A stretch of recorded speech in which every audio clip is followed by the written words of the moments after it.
안녕하세요. 백두산 금융연구소의 백두산입니다. 12월 8일 목요일 오후 3시 55분입니다. 미국 증시는 어제 약세를 보였습니다. 물론 그렇게 약하지도 않았어요. 그렇지만 일단 계속해서 약하고 있고 어딘가 지지선들을 붕괴시키고 있습니다. 이 방향이 전환되기도 했고요. S&P 같은 경우는요. 그리고 유럽 증시 같은 경우도 요즘 계속해서 약한 모습을 보이고 있습니다. 그래서 현재 아시아 같은 경우도 이렇게 약한 모습을 보이고 있습니다. 유럽 잠시 후 개장 예정인데 계속해서 이렇게 비리비리한 모습들 보이고 있죠. 전반적으로 하여튼 약합니다. 최근에 이제 이번 주 들어와서 이번 주 후반 들어서 좀 약한 모습을 보이고 있는데 이 경기 침체 우려라는 재료가 이제 살살 싹을 틔우기 시작했습니다. 아직 막연한 경기 침체 우려이긴 합니다. 막연한 거요. 어디 기업이 망했다 이런 거 없기 때문에 아직은 막연한데요. 근데 그 막연함이 시장을 조금씩 방향을 아래쪽으로 그 방향을 꺾고 있습니다. 아직 어쨌든 큰 뭔가 강력한 매도세가 보이진 않았지만 중요한 지지선을 붕괴시키고 그랬다면은 아래쪽으로 베팅해야 되겠죠, 그죠? 일단 시장이 가는 거는 지금 현재 아래쪽으로 꺾이고 있는 친구들도 있으니까 꺾이고 있는 친구들은 아래쪽으로 봐주시고, 아직까지 지지선을 붕괴시키지 않은 강한 친구들도 있는데 강한 친구들은 내버려 두시고, 그죠? 그 와중에 다양한 관점으로 생각은 다양하게 해보시라, 이런 관점으로 이야기를 해드리고 있습니다. 오늘 아침에 안 그래도 이제 금리와 관련해가지고 좀 한마디를 좀 드리긴 했는데, 아침에 녹화하고 나니까 이제 요런 생각이 좀 들긴 하더라고요. 아침에 이제 이 10년물 국채금리 보여드리면서 지금까지는 이 금리가 10년물 국채금리가 장기물 금리가 긴축 우려가 긴축 속도 조절론 때문에 지금까지 하락하는 걸로 지금까지는 봤죠, 그죠? 근데 이제 어느 순간부터 금리가 중요한 라인을 붕괴시키고 나서 아래쪽으로 이제 추세가 전환이 되고 있는데, 지금 거의 추세 전환 됐다고 봐도 될 것 같은데요. 몇 번의 확인은 더 필요하다고 봅니다. 완전히 아래쪽으로 전환됐다고 하기는 아직까지 이 꿈틀 할 수 있거든요. 이 꿈틀 하는 걸 지켜보고 이야기를 해야 될 것 같긴 한데요. 한 번 더 고점이 어디까지 나오는지, 저점이 어디까지 나오는지 한 번 더 확인을 해야 완전히 이제 하락 추세다 이런 이야기를 할 수 있을 것 같긴 한데, 아무튼 추세 전환 가능성이 있는 가운데 중요한 지지선은 붕괴시켜 놨는데, 이제 최근에 이 중요한 지지선 붕괴시키면서부터 이 긴축 속도 조절론 때문에 금리가 하락한다라는 인상보다는 이 경기 침체 가능성 때문에 금리가 하락한다라는 인상이 조금 더 강해지고 있거든요, 그죠? 물론 이 위에 있는 이런 구간에서도 경기 침체 우려 때문에 금리가 하락하는 거야? 경기 침체 우려 때문에 금리가 하락하는 게 아닐까라고 추측은 할 수 있었지만, 이때 이 위에 있는 단계에서는 이제 긴축 속도 조절론으로 인한 금리 하락이 한 80%, 그리고 경기 침체의 가능성이 한 20% 이런 식으로 해서 한 8대 2 정도 확률로 봤다면은, 이 구간에서는 이제 긴축 속도 조절론도 물론 어느 정도 지분이 있지만 지금은 이제 거꾸로 8대 2가 됐다라고 생각합니다. 경기 침체 가능성을 8 정도로 보고 지금 하락을 하고 있고, 그 외에 나머지 요소 긴축 속도 조절론 이런 것들 때문에 금리가 하락하는 것 또한 이 정도 설명력을 가진다. 이런 식으로 일단 개인적으로 이렇게 일단 해석을 하고 있습니다. 요게 이제 어젯밤에 든 생각이고, 아무튼 이제 이거를 이제 증시와 좀 연관을 시켜서 좀 보긴 봐야 되는데, 확실히 좀 시장이 좀 옛날과는 달라지긴 한 게, 예전에 이제 지금까지 이 2020년 한 6월쯤부터 해가지고 쭉 지금까지 이제 금리가 올라오는 이런 구간을 거쳤는데, 이런 구간 안에서 지금까지 나타났던 보편적인 특징은 뭐냐면, 금리가 급등하면 나스닥이 죽더라. 그리고 금리가 급락하면 나스닥이 올라가더라. 이게 이제 지금까지 일반적인 흐름이긴 했었습니다. 근데 지금 보시면 최근의 흐름은 좀 다르죠. 최근에 이제 한 요 정도, 이번 주 혹은 저번 주쯤부터 해갖고 약간 달라진 게, 금리가 굉장히 많이 떨어지고 있는데도 불구하고 이제 나스닥이 안 오르더라. 이런 게 약간 좀 달라졌다라고 보시면 되겠습니다. 그러니까 지금 시장이 뭔가 이 체질 변화 이런 걸 지금 하고 있는 과정이라고 보시면 되겠어요. 그래서 아직까지는 이 명확한 어떤 그저 결론을 내릴 수는 없지만은, 이렇게 지금 시장이 뭔가 어쨌든 바뀌어가는, 시장의 지금까지 흐름이 좀 바뀌어가는 그런 어떤 거대한 변환기에 와 있는, 지금이 그런 그 변환기를 지나고 있다, 이렇게 보시면 될 것 같습니다.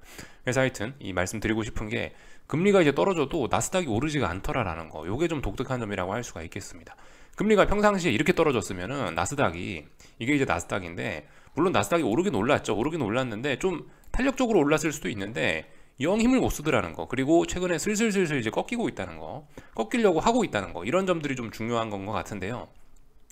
어쨌든 이런 변화가 좀 눈에 띕니다. 금리가 떨어져도 이제 나스닥이 오르지가 않네. 이거 수상하다. 그리고 이 와중에 이제 나스닥을 구성하는 대표적인 친구들 애플하고 테슬라도 이제 아주 중요한 지지선을 붕괴시키면서 얘가 추세가 전환되려고 하고 있는, 장기적인 추세가 이제 완전 하락으로 전환되려고 하는 그런 모습들이 이제 눈에 띄고 있다. 요렇게 일단은, 그죠? 요런 특징을 좀 우리가 좀 주목을 해야 될 것 같습니다. 그래서 지금까지는 뭐다? 지금까지는 이 금리가 올라가면은 시장에 무조건 안 좋고 금리가 떨어지면은 무조건 뭐 시장에 좋고 이런 상황이었는데, 지금 보시면 금리가 떨어지는데도 지금 시장이 좀 떨어지고 있죠. 이런 것들이 지금 보면 어떤 경기 침체로 인한 증시의 하락, 진짜 시장이 이제 경기 침체를 우려하고 있는 것이 아닌가, 뭐 요런 모습을 지금 잘 보여주는 게 지금 이런 움직임이라 생각합니다. 네. 금리와 증시가 같이 떨어지는 거죠. 경기 침체 우려를 하는 진정한 신호일 수 있다. 뭐 이런 식으로 좀 보고 있습니다. 이런 점들을 좀 말씀드리고 싶었고, 그래서 그죠? 이제는 이런 게 바뀌었잖아요. 그죠? 예전에 금리 오르면 나스닥 안 좋았는데 이런 흐름도 바뀌어가고 있으니까 지금까지 흐름은보다 금리와 달러 오르면서 주식시장 안 좋았는데 이제부터는 뭐 또 그리고 이런 그리고 지금까지 이런 구간에서는 뭐 굿 이즈 배드였죠. 좋은 거는 안 좋게 해석이 되고 뭐 이런 식으로 있었는데, 이제부터는 이제 이런 관점도 바뀌지 않을까. 굿이 굿이고 나쁜 게 나쁜 걸로 실제로 그렇게 해석이 되는 그런 구간으로 바뀌지 않을까, 이런 생각 정도 해보시면 될 것 같습니다. 하여튼 뭐 그 와중에 이 증시는 이제 거의 다 어떤 방향 전환이 거의 한 80%는 되지 않았냐 싶긴 해요. 어쨌든 저도 뭐 명확하게 어떤 이야기를 딱 깔끔하게 딱 떨어지게 어떤 이야기를 드리고 싶은데, 어쨌든 지금 상황에서 딱 떨어지게 어떤 이야기를 드리는 거는 솔직히 좀 무리인 것 같고요. 아직까지는 그래서 조금 더 고민해 보자, 이렇게 이야기를 좀 드리고 있습니다. 그래서 FOMC 회의 얼마 안 남았죠. 그래서 아마 FOMC 회의까지 그 FOMC 회의가 끝나고 나면은 이제 무슨 결과가 좀 뚜렷이 보이지 않을까, 뭐 이런 이야기를 드리고 있습니다. 오늘 밤에도 뭐 보시다시피 특별한 이벤트는 없고요. 다만 이제 뭐 라가르드가 나와갖고 뭐라뭐라 합니다. 22 총재 나와갖고 뭐라뭐라 하고요. 뭐 그 정도나 좀 신경 쓰시면 될 것 같고, 뭐 미국 고용지표 이런 거 있긴 있는데 그다지 중요한 건 아니고, 또 뭐 하여튼 그렇습니다. 뭐 특별히 중요한 지표 없는 가운데 또 오늘 밤도 지지와 저항을 놓고 시장은 치열하게 싸울 것이다. 이 정도 이야기 드리면 될 것 같아요.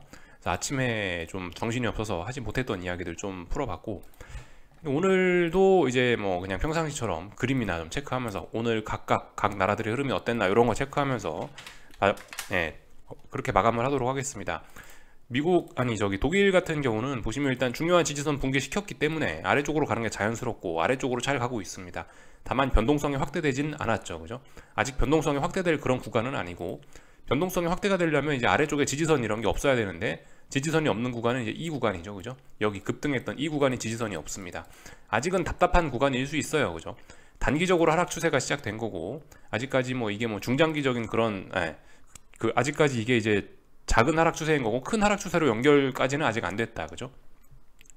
어쩌면 일단 이 아래 전저점 자리, 또 그리고 여기 장대양봉의 종가 이런 자리가 지지선이 하나 있기 때문에 아직까지는 뭐 빠지더라도 그렇게 큰 문제는 없을 수 있습니다. 하여튼 근데 쌍고점 확인했죠.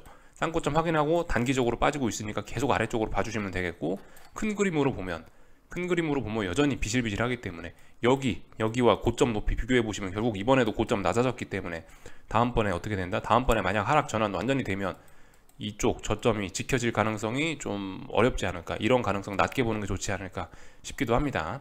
일단 뭐 이런 모습들, 유럽 잘 빠지고 있다, 이 정도 지켜봤고요. 뭐 일본도 빠져야 될 자리에서 잘 빠지고 있습니다. 말씀드렸던 중요한 지지선, 그죠? 이 자리가 붕괴되고 나서 아래쪽으로 전환됐다 말씀드렸고 잘 빠지고 있어요. 특별히 이상한 거 없습니다. 그리고 뭐 중국 같은 경우도 뭐 보시다시피 일단 비실비실하고 있어요. 근데 일단 강합니다. 그죠? 중국 리오프닝, 어떤 봉쇄 완화 기대감이 이제 현실로 다가왔는데, 아무튼 여전히 시장은 강합니다. 수급이 워낙 좋아가지고요. 아직까지는 매수세가 워낙 강해갖고 보시다시피 차트도 아직까지 건강합니다. 다만 어딘가 넘지 못하는 건 계속해서 부담입니다. 그죠? 어제 말씀드렸던 그대로 넘지 못하면은 아래쪽으로 갈 수 있다. 넘지 못하면 계속 반등시 매도 전략 할 수 있다. 다만 어딘가 중요한 지지선은 최소한 여기를 붕괴시켜야 될 것 같은데 중요한 지지선을 붕괴시키진 않았다. 그러니까 아직까지는 강하다고 인정해주자, 이렇게 이야기를 드리고 있습니다. 하여튼 지금은 전 세계에서 지금 중국이 단기적인 측면에서는 가장 강합니다. 단기적인 측면에서는요, 최근의 움직임이 가장 좋습니다. 중국이요.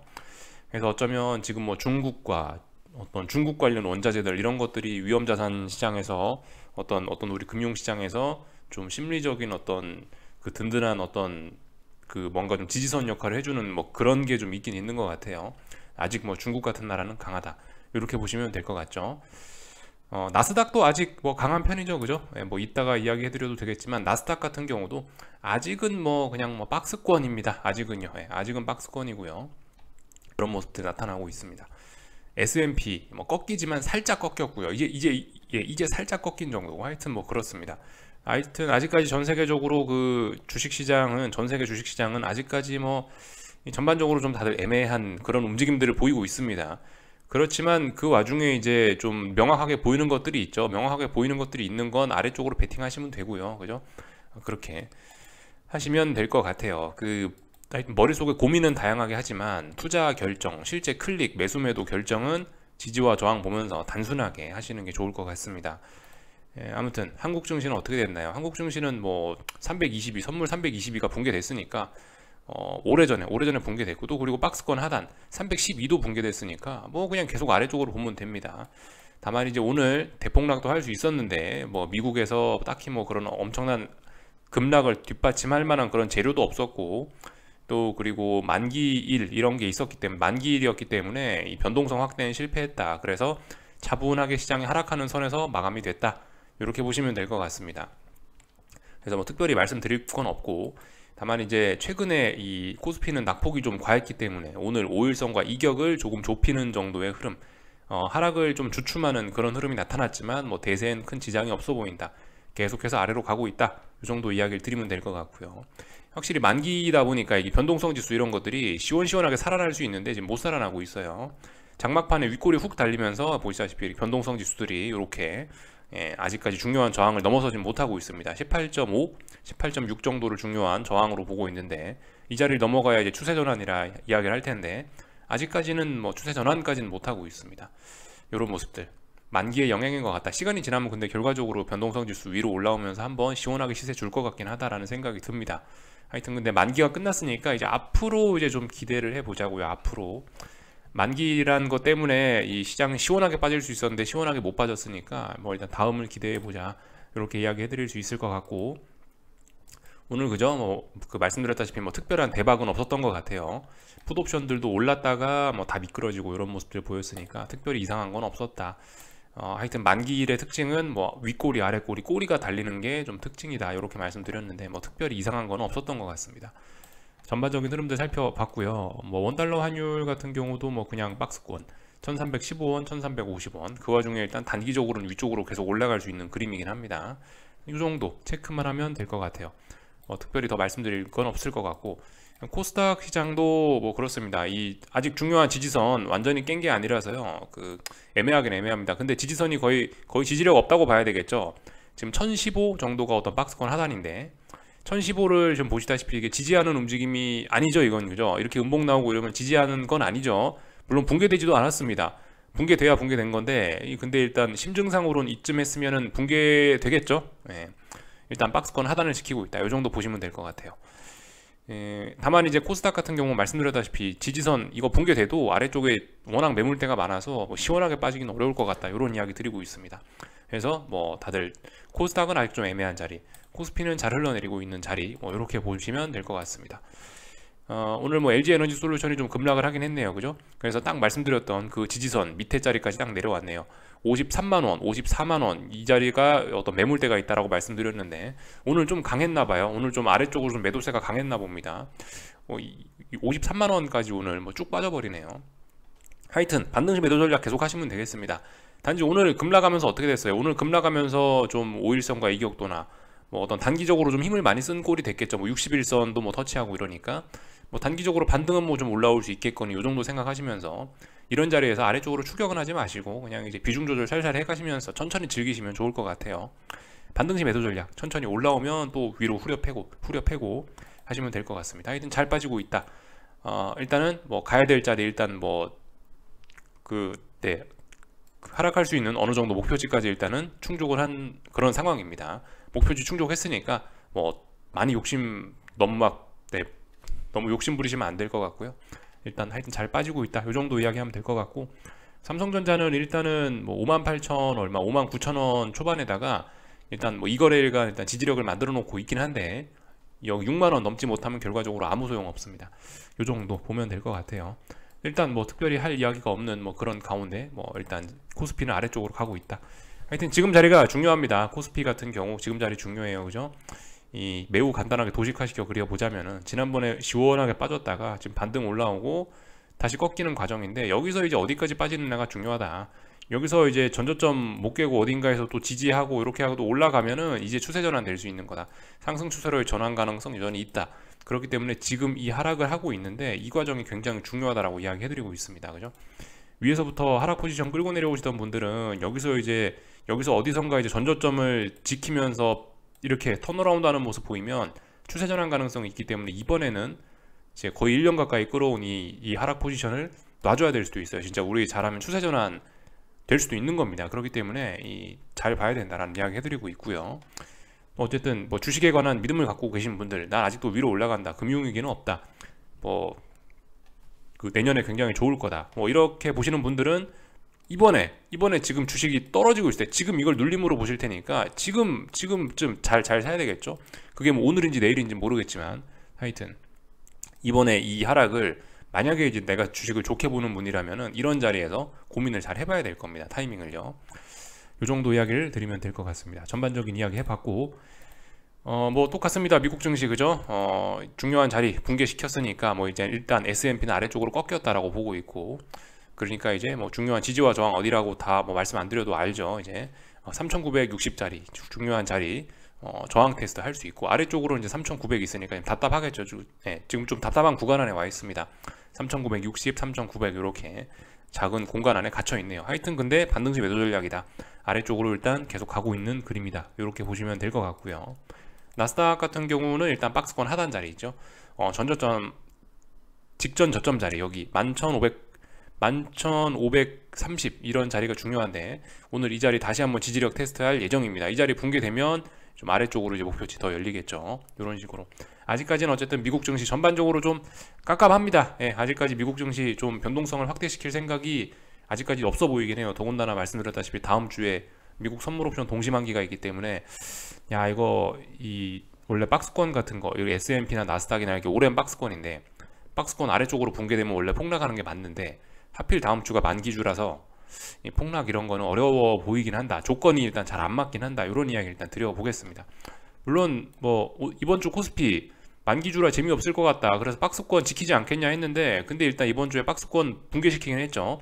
박스권 붕괴시키고도 뭐 대폭락은 없었던 재밌는 시세를 보이긴 했습니다만, 하여튼 미국 증시 어떻게 될지 모르겠지만 다음 주 만기주라서 재미없을 수 있다는 걸 우리가 좀 생각해 봐야 되겠습니다. 이 정도 보시면 될 것 같고, 오늘 뭐 미국 증시 그죠? 뭐 제가 말씀드린 그런 점들 보시면 되고, 변동성 지수들이 이제 그 중요한 저항 돌파 한착 하는지 그죠? 지금 어제 종가 이 자리가 중요합니다. 여기서 이제 완전히 레벨업 하면은 이제 본격적으로 어떤 추세 전환 이런 이야기 하겠습니다. 아직까지는 뭐 그런 거 아니기 때문에 답답한 상황이죠. 오늘 밤에 저항 테스트 할 겁니다. 그죠? 저항 테스트. 어제 살짝 돌파 한착 해갖고 진짜 저항 돌파 한착한 게 맞는지 다시 한번 재확인을 이 자리에서 할 계획입니다. 이 정도 보시면 될 것 같아요. 그래서 뭐 특별히 더 할 이야기는 없는 것 같고요. 여기까지 하겠습니다. 궁금한 거 리플 남겨주시고 내일 아침에 뵙도록 하겠습니다.